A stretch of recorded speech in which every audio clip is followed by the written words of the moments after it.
I'm Joe. Finished up a PhD at the University of Illinois. I felt like I wanted to have more of a clinical background in how I applied research and worked with patients, so decided to start med school. And so now I'm a first year at Kansas City University. So onto my talk, and talk about a mobility device that I played a role in, played a role on that team that in developing a novel mobility device. So just go into a little bit of background on wheelchair users. So currently, 4 million wheelchair users in America today, and as our population continues to age, we expect that number to increase over the years. Wheelchairs enable an individual with a mobility disability to better navigate around their environment and perform activities of daily living, but there are still many limitations that exist. When we think of wheelchairs, two main wheelchairs probably come to mind. We have the manual wheelchair and the power wheelchair. I'm just going to bring out a laser pointer. This would be a manual wheelchair. These are typically lightweight, bespoke, allow you to navigate a lot pretty easily through the environments. However, due to the stereotypical motion of propulsion, we see a lot of overuse injuries with manual wheelchair users in their upper extremities. When we look at a power wheelchair, this would be this device over here. They reduce musculoskeletal demand. Typically, they're used by operating a joystick. But as you can see, they're bulky, can be very heavy, upwards of 200 pounds, and they're difficult to transport independently. So kind of participating in the community may be difficult for a power wheelchair user. And current wheelchairs in their current design require the use of the hands, whether a power or manual wheelchair. And so we think about multitasking, all the things that able-bodied individuals can do that may be difficult for an individual using a wheelchair. Let's look at this picture of an individual trying to open up an oven door. When I am opening up an oven door, I use one hand. I move with my feet to kind of be able to move out of the way of the oven door opening up. Then I'm going to grab a plate and put it in the oven.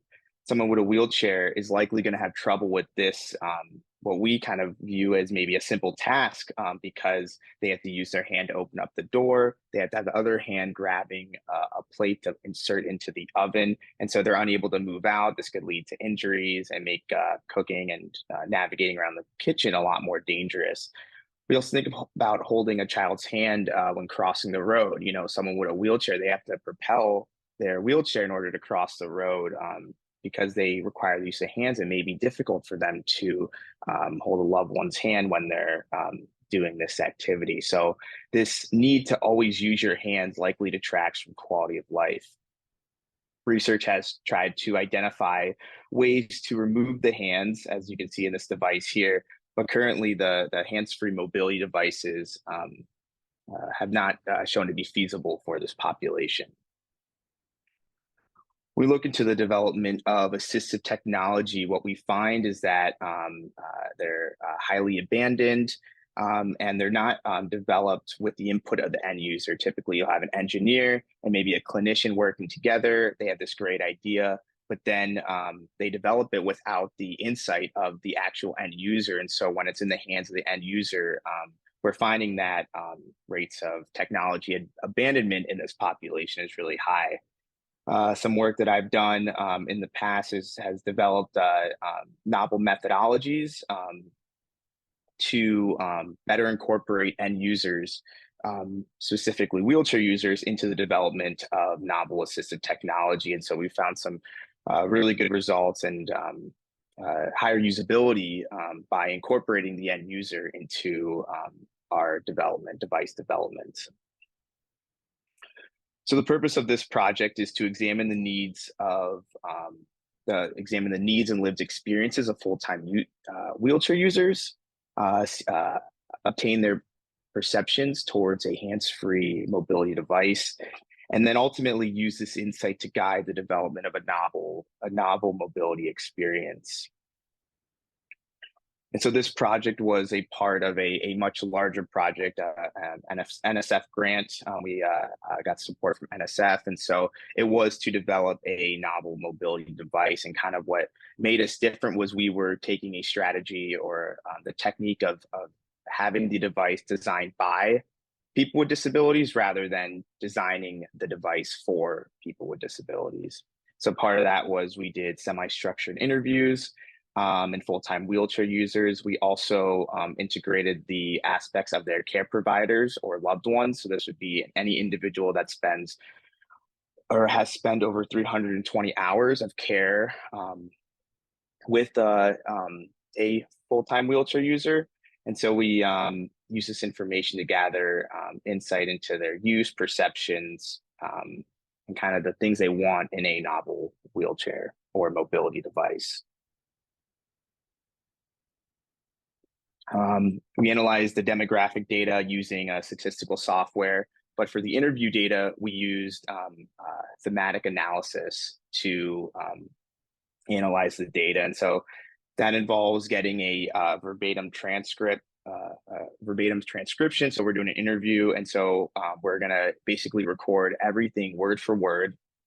And then from that verbatim transcription, we're going to have two independent researchers code that interview for common themes, sub-themes, codes, and subcodes. And then we're going to use that to determine what the common themes and desires are of our population of interest. And then while we're doing this, we're developing a code book to kind of use and go back and forth on the data and the code book to develop ultimately a broad consensus of what our users want. So I know this is hard to see, it's kind of just a general kind of idea of what that transcription and what the coding techniques look like. So we're going to get a full transcription of what the interviewers want. And so you can see there's a lot of words, but it allows us as researchers when we're examining it to really add life into what the wheelchair users or what the users that we're interested in want when we're analyzing the data. And then from that, we will develop themes, sub-themes, and codes and use a code book. So we're going to develop a code book, which is kind of an idea of what that code book would look like or one specific theme within that code book. And so we're going to go back and forth on the data and develop a consensus of what our users are looking for. After we're done with that, we're going to go through our transcriptions again and just get some rough numbers just to get a better idea of really what the major themes and desires are of our population. So this is just an example. This looked at the perceptions of their current wheelchair use. We wanted to see kind of what their use patterns were of their current wheelchair. So they talked about the weight, kind of the fit of the device, and then different modifications and issues that they have with that device. So in total, we interviewed 19 participants, 9 wheelchair users, really broad range with the large difference in age and years with disabilities, as well as experience. So we got a really broad range of wheelchair users for this study to investigate. And then we interviewed 5 care providers that had been working with wheelchair users for 3 to 5 years. The major themes that emerged, as I just showed you with that other that code book description depiction, was current wheelchair usage, wheelchair use, and care provider perspectives, their perspectives on future wheelchairs, and then a hands-free device. So for their current wheelchair use, currently within our population, many wheelchair users believe that their device is too heavy.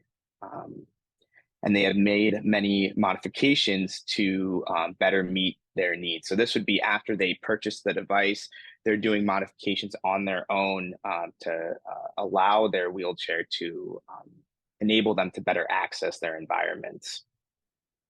Wheelchair users want to better access outdoor activities. Right now, wheelchairs are really made for a hard kind of surface like a sidewalk. When it comes to like accessing the beach or the grass, it's a little bit more difficult for this population to maneuver and access those activities. And then one major common theme was they reported difficulties in keeping their hands clean during propulsion. So if you think about us as future doctors, you know, we're always walking around, meeting people, trying to shake people's hands. As a wheelchair user, this individual, you know, they're very self-conscious of kind of the dirt that they're picking up, and they may not feel as confident to shake someone's hand as an able-bodied person. So, you know, definitely a detraction from quality of life in this population. Many believe that there are negative feelings towards wheelchairs and they're misunderstood by their peers, especially when navigating their environment. However, they did believe that the wheelchair did allow them to access their environments better. So in this power wheelchair user, we have a quote that they're able to use their power chair to get at eye level with people, and that allows them to maybe feel more confident when they're speaking with them, as well as it allows them to maybe grab onto high surfaces, hard to reach areas. And then the power wheelchair also enabled them to take trash out. So currently, if they were using a manual wheelchair, they may not be able to do that because they have to use two hands to propel the chair forwards while also trying to hold a trash bag. It might be really difficult. So these are ways that wheelchairs in their current format, maybe a power wheelchair, can enhance that person's quality of life. But again, you know, issues still existing with the wheelchair ground interface, like I spoke earlier, with outdoor activities. For a future wheelchair, participants wanted a minimalist design. They wanted a device that was small to their body, probably similar to how an individual that is standing, with their ability to access tight areas and kind of maneuver around congested areas. They wanted a device that could be reduced so they could pass through barriers and remove that current accessibility barrier that exists. They desired function and safety. Wheelchair users tend to be at a high risk for skin injuries like pressure ulcers. So they wanted to make sure that their device was still bespoke enough that they would be able to keep their skin healthy and intact, as well as reduce their risk for falls. They talked about wanting hydraulics, different features that would allow them to access hard to reach areas, similar to that discussion on a power wheelchair that allowed that individual to raise up to eye level with others. This project was a part of a project to develop a novel mobility device, specifically a hands-free mobility device. So we asked participants what they thought about a hands-free mobility device. Participants were very positive, but they also they also viewed it as fantastical and science fiction. Unfortunately, I don't have a quote that represents that, but they did feel that it would allow them to access different activities like using a cell phone while navigating and do other activities that required their two hands. They also liked an idea of self-balancing because it took away that risk of falling, but did worry about an individual with a high level spinal cord injury, someone without core function. They may not be able to effectively use those self-balancing mechanisms if those were a part of the hands-free device. They wanted a hands-free device that could access uneven terrain. This was a big thing that came about our interviews, a recurring theme. But they also desired a remote. You know, something that I never thought about working with wheelchair users for so long is how easy it is for that chair to roll away. And so they wanted something that could allow it to easily transport back to them so that they can get into their chair and kind of navigate their environments the way they wanted to. So to wrap, you know, all this information up, it seemed that wheelchair users and their care providers wanted a comfortable and bespoke device that is lightweight. And so research supports, you know, the need for lightweight devices for these individuals. They're easier to transport.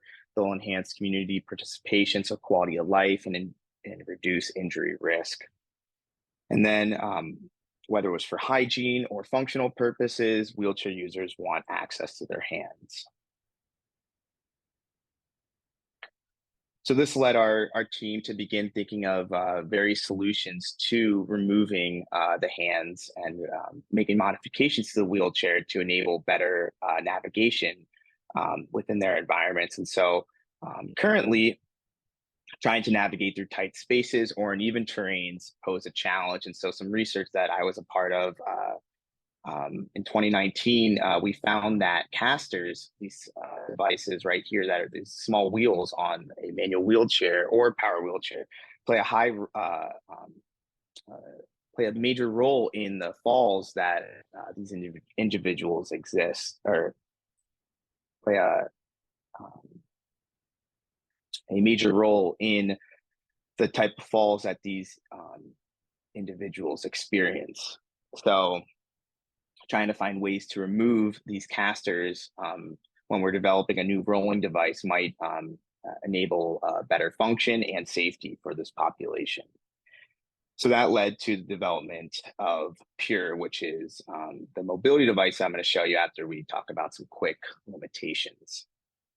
So within this study, small sample size, we only looked at 14 participants, but within thematic analysis, what we tend to find is that redundancy occurs past 15. So 14 to 15 individuals seems to be a really good solid number to get when we're doing those types of analyses, qualitative analyses. But we also have to think about time constraints. And with the time constraints, we don't want to go more than an hour for participants, prevent boredom. We may not be able to get a full in-depth understanding of their needs, whether it be due to disability types, functional characteristics, or really anything else. So those were probably the major limitations to this study. So onto Pure. So Pure was a device that, that was the major theme of the NSF project. And so this was a hands-free, and ended up becoming a hands-free ball-based robot that would allow intuitive torso movement for omnidirectional navigation. As you can see here, there are no casters that are involved. And so this allows the individual to access different surfaces, not worry about the casters getting stuck, as well as reduce that risk of weathering and decay that we may see in caster use. We've shown in recent lab testing that this device can be successfully used by wheelchair users, and some future directions of it. We hope to make it lighter weight and also disassemble, so it can be more easily transported by a user with a disability. And so this is a YouTube video of the device that stemmed from this project or was a part of this project. I don't know why it's not playing. If you hit escape, there you go, you got it. There we go. And can everyone hear that? Yep. I'm Adam Blakeney.